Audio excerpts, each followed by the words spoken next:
اس کام کے لیے مجبور کیا جاتا ہے، اور وہ یہ بھی جانتا تھا کہ دلاویز خان کی بیٹی شہر کی یونیورسٹی میں پڑھتی ہے، مطلب ایک پڑھی لکھی لڑکی ہو کر وہ کبھی بھی اپنے ساتھ ایسی زیادتی نہ ہونے دیتی۔ اسی لیے اس بات کو مد نظر رکھتے ہوئے اس نے پنچایت میں اپنی ایک شرط رکھی تھی۔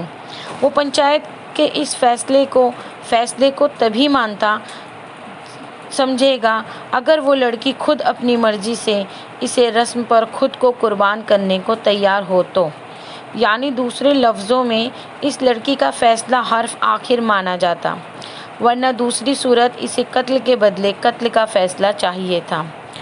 پنچایت کو نہ چاہتے ہوئے بھی اس کا فیصلہ ماننا پڑا تھا کہ بہرحال گاؤں میں وہ ایک مضبوط حیثیت رکھتا تھا۔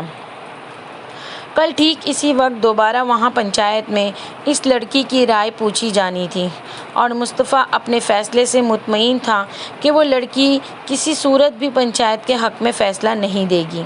اسی مقصد کے تحت اس نے بڑی مشکلوں سے شہر میں موجود دلاویز خان کی بیٹی ندا کا نمبر حاصل کیا تھا، اور رات بڑی مشکل سے ندا کے نمبر پر اس سے بات کر کے وہ اسے اپنا نقطۂ نظر سمجھا پایا تھا، جس کے تحت وہ پنچایت میں بنا کسی دباؤ کے بے جھجک ہو کر خود کو ونی کی رسم کے لیے قربان ہونے سے منع کر دے۔ آگے وہ سب کچھ سنبھال لے گا، کیونکہ اس کی دشمنی ندا کے بھائی سے تھی، ورنہ دوسری صورت اگر وہ ایک قاتل کو اس کے جرم کی پاداش میں ملنے والی سزا سے اس کو بچانے کے لیے کوئی غلط فیصلہ کرتی ہے تو اس کے نتائج کی مکمل طور پر ذمہ دار وہ خود ہوگی۔ مصطفیٰ اس کی زندگی اجیرن بنا دے گا۔ اتنے کھلے الفاظ میں اپنا مدعا بیان کر دینے کے بعد وہ پر یقین تھا کہ فیصلہ اس کے حق میں ہی ہوگا۔ اس کے بعد وہ اپنے عزیز ازاں جاں بھائی کی موت کا بدلہ لے سکتا تھا، لیکن اس کا غصہ سوا نیزے پر تب پہنچا جب اس لڑکی نے پنچایت میں اپنا بیان کچھ ان الفاظ میں بیان کیا تھا: مجھے پنچایت کا ہر فیصلہ منظور ہے۔ میرے لیے اس پوری دنیا میں میرے بھائی سے بڑھ کر کوئی نہیں۔ یہ زندگی تو کیا، اگر خدا مجھے ایسی 10 زندگیاں بھی عطا کرے تو میں خوشی خوشی اپنے بھائی سے وار دوں۔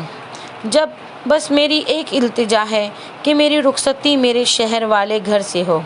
عام طور پر ونی ہونے والی لڑکیوں کو یوں خواہش ظاہر کرنا تو دور بلکہ بولنے تک کی اجازت نہیں ہوتی، لیکن یہاں پر حساب الٹ تھا، کیونکہ مصطفیٰ خود کہہ چکا تھا کہ اس لڑکی کا فیصلہ ہی حتمی مانا جائے گا، اس لیے پنچایت اس کا فیصلہ ماننے پر مجبور تھی۔ بہن کے بیان پر نثار علی کی چمکتی آنکھیں اور تنی گردن مصطفیٰ کا خون کھولا رہی تھی۔ وہ بے بسی کی تصویر بنا ضبط کے آخری حدود کو چھو رہا تھا۔ اس کا بس نہ چل رہا تھا کہ اس لڑکی کو تہس نہس کر ڈالے، جس کے باعث اس کے بھائی کا قاتل سرِ عام یوں سر اٹھا کر کھڑا اسے طنزیہ نگاہوں سے دیکھ رہا تھا، اور تو اور سبھی لوگ مصطفیٰ پر ہنس رہے تھے، جو ان کی برسوں سے چلی آ رہی ریت کے خلاف آواز اٹھانے آیا تھا۔ وہ خود سے وعدہ کر چکا تھا کہ اس لڑکی کی زندگی اس قدر بد سے بدتر بنا دے گا کہ وہ اپنی ہر سانس کے بدلے پچھتائے گی کہ اس نے ایسا فیصلہ کیوں کیا، اور وہ داد دیتا تھا اس لڑکی کی جرات کو جو اتنا سب کچھ ہو جانے کے بعد بھی اس کی سیج سجائے اس کے انتظار میں بیٹھی تھی۔ کیا اسے اتنا ہی زعم تھا اپنے حسن پر کہ اسے لگا مصطفیٰ اس کے حسن کے آگے بے بس ہو جائے گا؟ پر وہ غلط تھی۔ مصطفیٰ کو نفرت تھی اس کے حسن سے۔ اس کا بس چلتا تو وہ اس کے چہرے کو تیزاب سے جلا دیتا، پر وہ اس لڑکی کے لیے اتنی آسان موت تجویز نہیں کرنا چاہتا تھا، بلکہ وہ اسے تڑپا تڑپا کر مارنا چاہتا تھا تاکہ اس کی روح تک بلبلا اٹھے۔ شاہان، چل یار، کلاس کا ٹائم ہو رہا ہے۔ احد نے شاہان کو ماورا کے کندھوں پر ہاتھ رکھے اس کے کان میں سرگوشی کرتے دیکھ کر کہا۔ شاہان کی سرگوشیوں سے ماورا کے چہرے پر قوس قزح کے رنگ کھلنے لگے۔ ماورا اس کی نئی گرل فرینڈ تھی۔ شاہان کی کوئی بھی گرل فرینڈ 1 مہینے سے زیادہ اس کے ساتھ نہ ٹکتی تھی۔ وہ بہت جلد ایک چہرے سے اکتا جاتا تھا، اور ہر مہینے اس کے ساتھ اس کی ایک نئی گرل فرینڈ ہوتی تھی۔ پر ماورا وہ واحد لڑکی تھی جسے پچھلے 6 مہینوں سے اس کی گرل فرینڈ ہونے کا اعزاز حاصل تھا۔ تو شاید بھول رہا ہے عہد کہ میں سال میں 90% کلاسز اٹینڈ نہیں کرتا، شاہان نے منہ بنا کر کہا اور دوبارہ سے اپنے مشغلے میں مشغول ہو گیا۔ یار میں تو اس لیے کہہ رہا تھا کہ آج فنانس کی نئی لیکچرار آنے والی ہے، تو پھر ملنے میں کیا قباحت ہے۔ عہد جانتا تھا کہ شاہان کو کلاس اٹینڈ کروانے کے لیے کیسے لے کر جانا ہے، اسی لیے اس نے چہرے پر ایک پراسرار سی مسکراہٹ سجا کر کہا، وہ شاہان کا بچپن کا دوست تھا اور ان کی دوستی اگر ابھی تک برقرار تھی تو اس میں 100% ہاتھ عہد کا ہی تھا۔ شاہان جتنا غصے کا تیز تھا، عہد اتنا ہی تحمل مزاج تھا۔ وہ ہر دفعہ معاملہ بگڑنے پر سیریز فائر کرتا، اپنی متحمل مزاجی سے معاملہ رفع دفع کر دیتا تھا۔ یہی وجہ تھی کہ ان کی دوستی ابھی تک قائم تھی۔ ہاں یہ ٹھیک رہے گا، شاہان نے خوش ہوتے چٹکی بجا کر کہا۔ عہد نے اس کی اتنی جلدی مان جانے پر دل ہی دل میں رب کا شکر ادا کیا۔ کلاس میں پہنچ کر وہ حسب معمول سب سے چھیڑ چھاڑ میں مصروف تھا۔ جب نئی لیکچرار نے کلاس میں قدم رکھا، نئی لیکچرار کو دیکھ کر شاہان اور عہد نے بے ساختگی سے ایک دوسرے کی طرف دیکھا۔ شاہان کے شیطانی دماغ نے 1 منٹ میں کام کیا اور ایک پراسرار سی چمک اس کی آنکھوں میں لہرائی۔ دیکھ تو وہ نئی لیکچرار بھی انہیں چکی تھی، پر کمال مہارت سے ان کو نظر انداز کرتی کلاس کی طرف متوجہ ہوئی۔ دراصل یہ لیکچرار وہی لڑکی تھی جس نے صبح ریگنگ کرتے ہوئے شاہان کے گروپ سے اس لڑکی کو بچایا تھا۔ السلام علیکم کلاس، میں ہادیہ ازنفر آپ کی نیو فائنانس لیکچرار ہوں۔ وہ شائستہ انگریزی میں بولتی اپنا تعارف کروا رہی تھی۔ ابتدائی تعارف کے مراحل طے کر کر وہ اپنے آج کے لیکچر کی طرف آئی۔ وہ بڑی تند ہی سے اپنا لیکچر دے رہی تھی جب یکدم ہی کلاس سے شور اٹھا۔ ہادیہ نے حیرت سے پیچھے مڑ کر کلاس کو دیکھا۔ شاہان پین کا مائک بنائے اپنی سیٹ پر سٹائل سے کھڑا لہک لہک کر گانا گا رہا تھا، جبکہ اس کا باقی گروپ ڈیسک بجا بجا کر اس کا ساتھ دے رہا تھا۔ ان کی دیکھا دیکھی پوری کلاس ہوٹنگ کرتی اور تالیاں بجاتی ان کا ساتھ دے رہی تھی۔ ہادیہ کے لیے یہ ساری صورتحال عجیب تھی۔ یونیورسٹی میں پڑھانے کا یہ اس کا پہلا تجربہ تھا۔ اس سے پہلے وہ گرلز کالج میں پڑھاتی تھی اور اب کنٹریکٹ بیس پر یونیورسٹی پڑھانے آئی تھی۔ لیکن پہلے ہی دن ایسی صورتحال وہ کچھ پل خاموشی سے انہیں یہ سب کرتا دیکھتی رہی۔ وہ سمجھ چکی تھی کہ یہ ایک ایلیٹ کلاس کا بگڑا سپوت ہے۔ وہ تعصب سے شاہان کو دیکھ رہی تھی۔ اس نے کلاس کو اپنی طرف متوجہ کرنے کی 2-3 بار کوشش کی، لیکن بے سود۔ یہ لڑکا اسے کافی ٹف ٹائم دینے والا تھا۔ وہ کچھ دیر تک کھڑی کچھ سوچتی رہی، پھر اپنا ہینڈ بیگ اٹھاتے کلاس سے باہر نکل گئی۔ شاہان کے جاندار قہقہے نے اس کے پیچھے تعاقب کیا۔ وہ ساری رات سگریٹ پر سگریٹ پھونکتا اپنی اندر کی خولن کو کم کرنے کی کوشش کر رہا تھا، پر اضطراب تھا کہ یہ بڑھتا ہی جا رہا تھا۔ کسی طور پر دل کو سکون میسر نہیں آ رہا تھا۔ اس قدر بااختیار ہوتے ہوئے بھی وہ اپنے عزیز عزاجان بھائی کی موت کا بدلہ نہیں لے پایا تھا، اور یہ سب اس کی چھٹاک بھر کی لڑکی کی وجہ سے ہوا تھا۔ وہ جتنا اس کی زندگی عذاب بنانا تھا کم تھا۔ صبح کا سورج طلوع ہو گیا تھا، پر اس کی زندگی میں تو ہر طرف تاریکی ہی تاریکی تھی۔ وہ اپنے بالوں میں ہاتھ پھیرتا، اپنے اندر اٹھتے اشتعال کی لہروں کو ضبط کرتا اپنے کمرے کی طرف بڑھ گیا۔ وہ فی الحال اس لڑکی کا سامنا نہیں کرنا چاہتا تھا، اور شومی قسم وہ اپنے اس کمرے میں کہیں دکھائی بھی نہیں دی۔ اس نے الماری سے اپنا لباس نکالا اور فریش ہونے کے لیے واش روم میں چلا گیا۔ فریش ہو کر وہ آرام کی غرض سے بیڈ پر آیا اور ساری رات کی بے سکونی کے باعث لمحوں میں غافل ہو گیا۔ دوبارہ اس کی آنکھ 2 گھنٹوں بعد تقریباً 9 بجے کھلی۔ وہ وال کلاک کو دیکھتا اٹھ کر کمرے سے باہر آ گیا۔ باہر بھی معمول کی زندگی اپنی ڈگر پر چل رہی تھی۔ تبھی ڈائننگ ٹیبل پر ناشتے کے لیے اس کی منتظر تھے، وہ چپ چاپ جا کر سربراہی کرسی پر بیٹھ گیا۔ اسے ابھی تک کہیں پر بھی وہ نظر نہیں آئی تھی جس سے اس قدر قریبی رشتہ جڑ چکا تھا۔ ایک طرف سے وہ مطمئن تھا کہ وہ کسی صورت اس گھر سے بھاگ نہیں سکتی تھی۔ اس کے دائیں جانب شاہدہ بیگم اس کی ماں، جبکہ بائیں جانب شازیہ اس کی بھابھی بیٹھی تھی۔ اس کے ساتھ ہی اس کی 6 سالہ بھتیجی فاطمہ اور 10 سالہ بھتیجا اکبر علی بیٹھا تھا۔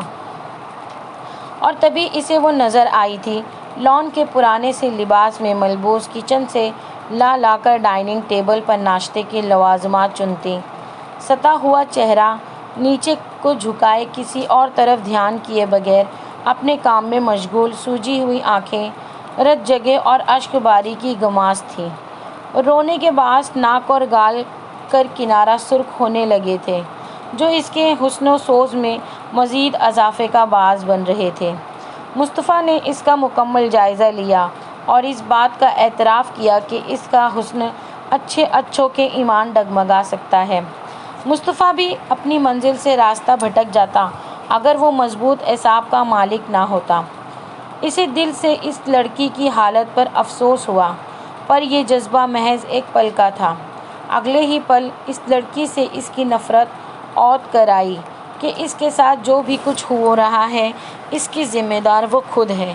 اپنے لیے یہ زندگی اس نے خود ہنسی خوشی قبول کی ہے اور وہ یہ سب ڈیزرو کرتی ہے۔ وہ کچن سے چائے کا فلاسک لے کر آ رہی تھی جب راستے میں ہی علی اکبر نے اس کے پاؤں کے آگے اپنا پاؤں کیا۔ وہ جو اپنے دھیان آگے بڑھ رہی تھی، راستے میں آنے والی اس رکاوٹ کو دیکھ نہ سکی اور اٹک کر لڑکھڑا کر گرتے گرتے بچی۔ لڑکھڑانے سے اس کے ہاتھ میں موجود چائے کے فلاسک سے چائے کے کچھ چھینٹے پاس بیٹھی شازیہ کے لباس کو داغدار کر گئے۔ گھٹیا عورت، اس نے آؤ دیکھا نہ تاؤ چیختی ہوئی کھڑی ہوئی اور اگلے ہی پل اس پر جھپٹ پڑی اور یکے بعد دیگرے اس کے چہرے پر کئی تھپڑ رسید کرنے لگی۔ مصطفیٰ نے لب بھینچے یہ منظر دیکھا اور بنا ناشتہ کیے ہی کرسی ڈھکیل کر منظر سے ہٹتا چلا گیا۔ گرمیوں کی خاموش اور طویل دوپہر میں سورج تو مانو جیسے سوا نیزے پر پہنچ چکا تھا۔ ایسے میں اسے رکشے والے نے اسے مین سڑک پر اتارا اور فراٹے فراٹے بھرتا دھول اڑاتے آگے بڑھ گیا۔ آگے 2 اندرونی لمبی گلیوں کی مسافت اسے پیدل طے کرنی تھی۔ ان 2 گلیوں کی پیدل مسافت نے ہی گرمی سے اس کا حال برا کر دیا تھا۔ ماتھے سے پسینے کی بوندیں یوں زمین میں بوس ہو رہی تھیں جیسے آسمان سے بارش کے قطرے۔ وہ بار بار ماتھے سے پسینہ صاف کرتی، تیز تیز قدم اٹھاتی اپنی منزل کی طرف گامزن تھی۔ پیاس سے سوکھ کر حلق میں جیسے کانٹے اگائے تھے۔ اپنی گلی میں داخل ہوتے ہی سامنے سے اسے گھر کا دروازہ دکھائی دینے لگا۔ وہ تیز تیز قدم اٹھاتی گھر کا دروازہ ڈھکیلتی اندر داخل ہوئی۔ سامنے ہی امی برآمدے میں بچھی چارپائی پر خالہ سغرا کے ساتھ بیٹھی باتوں میں مشغول تھیں۔ خالہ سغرا کو دیکھ کر اس کا منہ بن گیا۔ وہ جب بھی آتی تھی 2-4 دل جلاتے جملے بول ہی جاتی تھی۔ وہ سر جھٹکتی ان دونوں کو سلام کرتی اندر کمرے میں چلی گئی۔ خالہ سغرا کی ایکس رے کرتی نظروں نے پیچھے تک ہادیہ کا پیچھا کیا تھا۔ ارے کچھ بنا ہادیہ کے رشتے کا؟ کہیں کوئی بات چلی کہ نہیں؟ خالہ سغرا نے ٹھوڑی کے نیچے ہاتھ جما کر پوچھا۔ کھوجتی نظریں ابھی بھی اسے کمرے کے دروازے کی طرف تھیں جہاں سے ہادیہ اندر گئی تھی۔ ارے کہاں آپا، جو بھی آتا ہے ارحمہ کو پسند کر جاتا ہے، مجھے تو کچھ سمجھ نہیں آ رہی۔ رضیہ بی نے انگلیوں کے پوروں سے اپنے دکھتے سر کو دبایا۔ رشتے کروانے والی تو تم ہو آپا، اس کے لیے بھی کوئی رشتہ ڈھونڈو نا۔ دیکھو رضیہ، برا نہ ماننا تم، میرا نہیں خیال کہ اب اسے کوئی اچھا رشتہ ملے گا۔ ایک عمر اتنی بڑھ چکی ہے، 32-33 سال تو ہو گئی ہی ہے۔ سغرا خالہ دائیں گال تلے انگلی ٹکائے سوچ کر بول رہی تھیں۔ اوپر سے نہ شکل نہ صورت، نہ ہی کوئی زیادہ جہیز ملنے کی آس۔ خالی کھلی تعلیم کا کوئی اچار ڈالے گا کیا؟ تمہیں نہیں پتہ آج کل کے لڑکوں کی ڈیمانڈ بہت زیادہ ہے۔ سب سے پہلے تو لڑکی خوبصورت ہونی چاہیے، پھر کم عمر ہو، وغیرہ وغیرہ۔ ہاں، اگر ارحمہ کے لیے کہو تو ایک سے بڑھ کر ایک رشتہ ہے میرے پاس، وہ ہے بھی تو پوری کی پوری چاند کا ٹوٹا، جو ایک بار دیکھ لے رال ٹپک پڑتی ہے اس کی۔ خالہ بات کرتی خباثت سے مسکرائی۔ اندر اپنی چادر طے کرتی ہادیہ کے ہاتھ خالہ کی باتوں پر ٹھٹکے تھے۔ بے اختیار ہی اس نے آئینے میں اپنا عکس دیکھا اور دراز قد پر بڑی بڑی ذہانت سے بھرپور چمکدار آنکھیں، سانولی رنگت جو کہ دھوپ سے آنے کے باعث مزید سونلی چکی تھی۔ یہ باتیں تو اب روز کی تھیں۔ ہر آنے والے رشتے کا اسے پسند نہ کرنے کی بجائے ارحمہ کو پسند کر جانے کے بعد اس کے اور ارحمہ کے یوں ہی موازنے ہوتے تھے۔ وہ کوئی ٹین ایجر نہیں تھی جو ان سب باتوں کو دل پر لیتی، ایک باشعور اور میچور لڑکی تھی، لیکن کیا کرتی، ایک ہوک سی تھی جو کہ ان باتوں سے دل میں اٹھتی تھی۔ ویسے ایک رشتہ ہے میری نظروں میں۔ آدمی کی بیوی کا پچھلے سال انتقال ہو گیا ہے، 4 چھوٹے چھوٹے بچے ہیں۔ آدمی کی بیوی کا پچھلے سال انتقال ہو گیا ہے، 4 چھوٹے چھوٹے بچے ہیں، 5 مرلے کا مکان ہے اور بازار میں اپنی کپڑے کی دکان ہے۔ اگر تم کہو تو بات چلاؤں وہاں؟ ہاں، ہر سے ابھی تک خالہ کی باتوں کی آوازیں آ رہی تھیں۔ امی نے جواباً انہیں پتہ نہیں کیا کہا۔ وہ سر جھٹکتی، ہزار کوشش کے باوجود بھی آنکھوں میں امڑ آنے والی نمی کو بے دردی سے صاف کرتی اپنے باپ کا پرہیزی کھانا بنانے کچن کی طرف بڑھ گئی۔ اس نے گھر میں داخل ہوتے ہی اپنا بکس صحن میں بچھی چارپائی پر پھینکی اور خود بھی وہیں ڈھیر ہو کر لمبے لمبے سانس بھرنے لگی۔ صبح یونیورسٹی جاتے ہوئے وہ جتنی پرجوش تھی، واپسی پر اتنا ہی دل گرفتہ تھی۔ سارا دن اس نے یونیورسٹی کی ایک پرسکون گوشے میں بیٹھ کر اپنے حواس بحال کرنے کی کوشش کی تھی۔ ہر بار اس کی سوچ اسی جگہ پر جا کر منجمد ہو جاتی کہ اگر آج عین وقت پر وہ لڑکی مسیحا بن کر نہ آتی تو اس کا کیا بنتا۔ بہت سوچنے کے بعد وہ اس فیصلے پر پہنچ کر یونیورسٹی سے نکلی تھی کہ وہ کل سے یونیورسٹی نہیں جائے گی۔ ارے آ گئی حجاب بیٹا، کیسا رہا تمہارا یونیورسٹی کا پہلا دن؟ دادی اماں نے آہستہ آہستہ چلتے ہوئے اس کے لیے پانی کا گلاس لائی تھیں۔ اسی گلاس تھما کر وہ خود بھی اس کے پاس ہی بیٹھ گئیں۔ دادی کے استغفار سے شاہان اور اس کے گروپ والا معاملہ ایک بار پھر اس سے پوری جزائیت کے ساتھ آنکھوں کے سامنے سے گزرا تھا۔ وہ ایک جھرجھری لے کر رہ گئی۔ جی اچھا گزارا، وہ محض اتنا ہی بول پائی۔ اچھا بیٹا، تمہارے باپ کی دوائیاں ختم ہو گئی ہیں اور گھر کا راشن بھی بس 1 دن کا ہے۔ دادی اب اس کی طرف سے مطمئن ہو کر اسے اگلے حالات سے آگاہ کر رہی تھیں۔ جی دادی، میں نے 1-2 اکیڈمیز میں رابطہ کیا ہے، امید ہے کہ 1-2 دن تک بات بن جائے گی۔ وہ کسلمندری سے وہیں لیٹتے ہوئے بولی۔ اچھا بیٹا ٹھیک ہے، تم یہاں مت لیٹو، بہت گرمی ہے یہاں، اندر کمرے میں چلو، میں تمہارے لیے کھانا لاتی ہوں۔ وہ اسے کہتی واپس کچن کی طرف چلی گئیں۔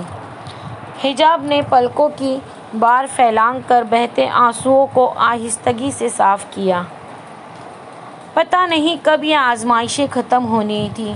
کتنی محنت کی تھی اس نے آگے یونیورسٹی میں ایڈمیشن کے حصول کے لیے، اور جس روز وہ اسکالرشپ بیس پر وہاں سلیکٹ ہوئی تو اس روز اس کی خوشی کی دیدنی نہ تھی۔ وہ خود کو ہواؤں میں اڑتا محسوس کر رہی تھی کہ اب اس کی زندگی میں موجود پریشانیوں میں کچھ کمی ہو جائے گی، مگر آج کے واقعے کے بعد وہ بہت ڈر گئی تھی۔ لیکن وہ یوں اتنی آسانی سے اتنی محنت کے بعد حاصل کیے گئے یونیورسٹی جانے کا موقع کو گنوا نہیں سکتی تھی۔ فیصلہ مشکل تھا مگر وہ کر چکی تھی۔ رات وہ دیر سے کمرے میں آیا تھا اور کمرے کی حالت دیکھتے ہی اس کا دماغ الٹ پڑا تھا۔ اس کا دل چاہا وہ اس لڑکی کو تہس نہس کر کے رکھ دے۔ مصطفیٰ نے کمرے میں ادھر ادھر دیکھ کر اسے ڈھونڈنا چاہا، لیکن وہ شاید کمرے میں موجود نہ تھی۔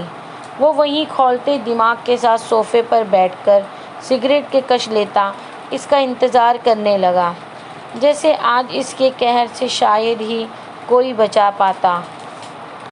وہ بیٹھا ایک کے بعد ایک سگریٹ پھونکتا جا رہا تھا، لیکن ندا کا کوئی نام نشان نہ تھا۔ گھڑی کی سوئیاں رات کے 10 کا ہندسہ عبور کر رہی تھیں، لیکن وہ ابھی تک کمرے میں نہیں آئی تھی۔ وہ تو ندا ڈیئر، مجھے سے فرار حاصل کرنے کا یہ طریقہ ڈھونڈا ہے تم نے؟ وہ استہزائیہ ہنسا۔ پر اب ایسا ممکن کہاں ہے؟ اب تو تمہیں یہیں سسک کر درم توڑنا ہے ڈیئر۔ وہ خود سے ہم کلام ہوتا اٹھ کر کمرے کا دروازہ کھول کر باہر نکلنے والا تھا، پر اس سے پہلے کہ وہ دروازہ کھولتا، ندا دروازہ کھولتی ہوئی اندر داخل ہوئی۔ اس نے ایک پل کے لیے مصطفیٰ کی طرف دیکھا، جو کہ سینے پر بازو باندھے پوری توجہ سے اسے ہی دیکھ رہا تھا، اور پھر سے نظریں جھکا کر انگلیاں چٹکانے لگی۔ مصطفیٰ نے جارحانہ انداز سے اس کا بازو کھینچ کر اپنے قریب کیا۔ ندا نے حیرت سے جھکا سر اٹھا کر اسے دیکھا۔ تم جانتی ہو نا کہ کس وجہ سے یہاں موجود ہو تم؟ اس کا جبڑا سخت فولادی ہاتھ کی گرفت میں پکڑے وہ ڈھا تھا، یوں اس کا چہرہ پکڑنے سے اس کے ہونٹوں کی چونچ سی بن آئی تھی، موٹی موٹی آنکھوں میں آنسو تیرنے لگے تھے۔ وہ میرے بھائی نے کچھ نہیں کیا میرا تو وہ مصطفیٰ کے مضبوط شکنجے میں پھڑپھڑاتی اٹک اٹک کر ابھی محض اتنا ہی بولی تھی کہ مصطفیٰ کے الٹے ہاتھ کے تھپڑ نے سے اس کے الفاظ کا گلا گھونٹ کر اسے زمین پر بوس ہونے پر مجبور کر دیا۔ وہ اوندھے منہ ماربل کے چکنے فرش پر گری تھی۔ دوبارہ اگر تمہارے منہ پر اس گالی کا نام آیا تو قسم خدا کی تمہاری اس زبان کے چھوٹے چھوٹے ٹکڑے کر کے چیل کو دوں گا، کھلانے میں مجھے 1 منٹ نہیں لگے گا۔ مصطفیٰ اس کے قریب گھٹنوں کے بل بیٹھ کر اسے اس کے بالوں سے کھینچ کر اس کا چہرہ اوپر کی طرف اٹھائے ہوئے تھا۔ وہ اسے محض دھمکی مت سمجھنا، میں اس سے بھی برا کر سکتا ہوں۔ تمہارے ساتھ لال انگارہ آنکھیں لیے وہ بول نہیں پکار رہا تھا۔ آخر میں اس نے حقارت سے اس کا چہرہ جھٹکے سے چھوڑا، جس کے باعث اس کے چہرے کا دایاں حصہ بے دردی سے ماربل کے فرش پر ٹکرایا۔ ایک دلخراش چیخ اس کے حلق سے برآمد ہوئی۔ وہ ہونٹوں پر طنزیہ مسکراہٹ سجائے دلچسپی سے یہ منظر دیکھتا بڑے ریلیکس انداز میں جا کر سامنے پڑے صوفے پر ٹانگ چڑھا کر بیٹھ گیا۔ مس ڈرامہ کوئن، بس کرو اب، میں اس ڈرامے سے بور ہو رہا ہوں، اس لیے فٹافٹ اٹھو اور مجھے پانی پلاؤ۔ وہ اس کی حالت کو نظر انداز کرتا چٹکی بجا کر اگلا حکم جاری کر رہا تھا۔ محترمہ، 1 منٹ سے اوپر اگر 1 سیکنڈ بھی ہوا نا تو نہایت افسوس کے ساتھ انجام کی ذمہ دار تم خود ہوں گی۔ مصطفیٰ کی وارننگ پر وہ اپنی تکلیف نظر انداز کرتی اپنی سسکیاں روکتی ہوئی ہتھیلیوں پر وزن ڈال کر اٹھی اور کمرے میں موجود جگ سے گلاس میں پانی انڈیل کر اس تک لائی۔ بیٹھو ندا۔ پانی کا گلاس لینے کی بجائے اس نے آنکھ کے اشارے سے سامنے موجود ٹیبل پر اسے بیٹھنے کا حکم دیا۔ ندا نے خوفزدہ نظروں سے اس کے دیکھتے ہی ایک مرتبہ پھر سے پانی کا گلاس اس کے سامنے پیش کیا۔ ندا کی حالت اس وقت بہت قابل رحم تھی۔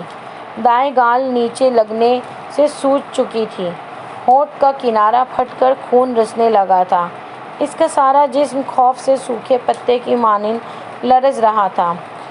اس بار مصطفیٰ نے اس کے ہاتھ سے پانی کا گلاس تھام لیا اور دوبارہ سے آنکھ کے اشارے سے اسے بیٹھنے کو کہا۔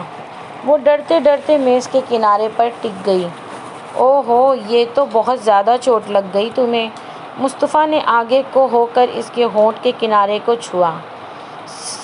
وہ سسکی بھرتی ہوئی پیچھے کو ہوئی، آنسو ایک بار پھر سے پلکوں کی بار پھیلان کر بہہ نکلے۔ مصطفیٰ لب بھینچے اسے دیکھ گیا۔ تم نے اپنے لیے یہ زندگی خود منتخب کی ہے، میرے بار بار وارن کرنے کے بعد بھی اب بولو، اپنے اس غیرت مند بھائی کو آ کر بچا لے تمہیں میرے عطاب سے۔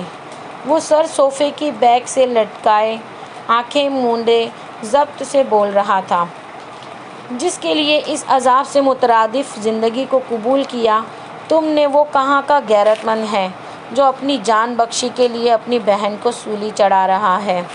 ہمدردی ہے مجھے تم سے جو اس جیسے گھٹیا شخص کے لیے تم نے ایسا فیصلہ کیا۔ میں نے کچھ نہیں کیا، مجھے نہیں پتہ، بس۔ مصطفیٰ کے تھوڑے نرم رویے پر وہ ہمت پکڑتی کچھ بولنے والی تھی جب مصطفیٰ نے یکدم سیدھے ہوتے ایک ڈھار سے اسے چپ کرنے پر مجبور کر دیا۔ کوئی مظلومیت یا دباؤ کی داستان نہیں، میں نے تمہیں واضح الفاظ میں باور کروایا تھا کہ بغیر کسی دباؤ کے پنچایت میں اپنا فیصلہ سنانا، باقی سب میں خود سنبھال لوں گا، ورنہ دوسری صورت انجام کے ذمہ دار تم خود ہوگی۔ میرے اندر آگ لگی ہوئی ہے۔ مصطفیٰ نے چیختے ہوئے ہاتھ میں تھاما پانی اس کا گلاس زمین پر پھینکا۔ ندا دونوں ہاتھ منہ پر رکھے پھٹی پھٹی آنکھوں لیے وہ 2 قدم پیچھے کو ہٹی۔ میرے بھائی کا قاتل کھلے عام دھڑلے سے سر اٹھائے جی رہا ہے اور میں کچھ نہیں کر سکتا، صرف تمہاری وجہ سے۔ میرا دل چاہتا ہے کہ تم پر پیٹرول چھڑک کر آگ لگا دوں تمہیں۔ وہ غصے سے ایک بار پھر سے ندا کی طرف بڑھا۔ وہ خوف سے چیختی ہوئی مزید پیچھے بھاگی، یہاں تک کہ پچھلی دیوار نے اس کے مزید فرار کے راستے بند کر دیے۔ وہ آنکھوں میں رحم کی التجا لیے اسے دیکھ رہی تھی۔ مصطفیٰ نے اس کی ایسی حالت دیکھ کر اپنے اشتعال پر قابو پانے کی سعی کی۔ وہ سر کے بالوں پر ہاتھ چلاتا رخ بدل گیا۔ محترمہ ندا صاحبہ، یہ جو آپ کو اس وقت میرے کمرے کی حالت نظر آ رہی ہے نا۔ کچھ دیر تک خود کو کمپوز کرنے کے بعد وہ پھر سے اس کی طرف مڑ کر تحمل سے بولا، اگر آج کے بعد مجھے کمرہ ایسی حالت میں ملا تو تمہارے یہ جو خوبصورت ہاتھ ہیں نا، یہ دوبارہ سے کام کرنے کے لائق نہیں رہیں گے۔ آئی بات سمجھ میں؟ 10 منٹ، صرف 10 منٹ ہے تمہارے پاس۔ مجھے کمرہ اپنی اصلی حالت میں چاہیے۔ اب کی بار اس نے ہاتھوں سے سمجھانے کی بجائے اس کی حالت کے پیش نظر زبان سے ہی کام چلایا تھا۔ اسے حکم دے کر وہ کمرے میں کھلنے والی بالکنی میں چلا گیا۔